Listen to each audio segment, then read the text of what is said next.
کسی گاؤں میں ایک پروفیسر رہتا تھا۔ وہ بہت مشہور تھا، لیکن اسے اپنے ہمسائے کے مرغے سے پرابلم تھی۔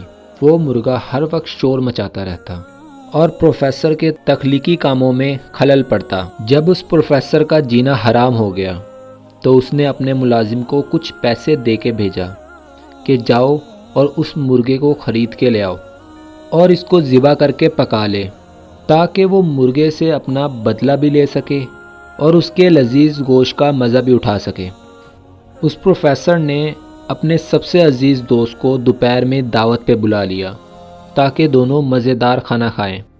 دوپہر کے کھانے میں دوست کے آنے پر اس پروفیسر نے اسے ساری کہانی سنائی کہ ہمسائے کے ایک مرغے نے اس کا جینا حرام کیا ہوا تھا اور اس کا حل اس نے یہ نکالا کہ آج اسے خرید کر پکا لیا۔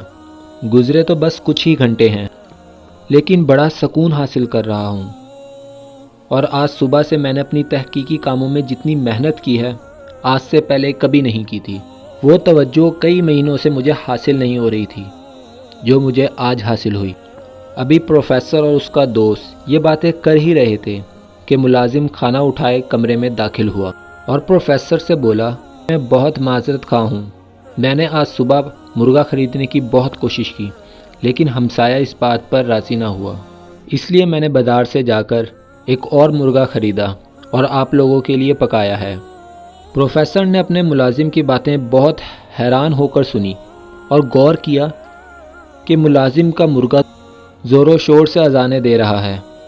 دوستوں، کسی نے اس پروفیسر کی کہانی پر غور کرتے ہوئے کہا ہے کہ یہ شخص مرغے سے بہت پریشان تھا کیونکہ وہ شور مچاتا تھا، اور فوراً ہی یہ شخص خوش بھی ہو گیا، لیکن مرغا تو ابھی بھی زندہ تھا اور حالات اور واقعات میں کوئی فرق نہیں آیا تھا۔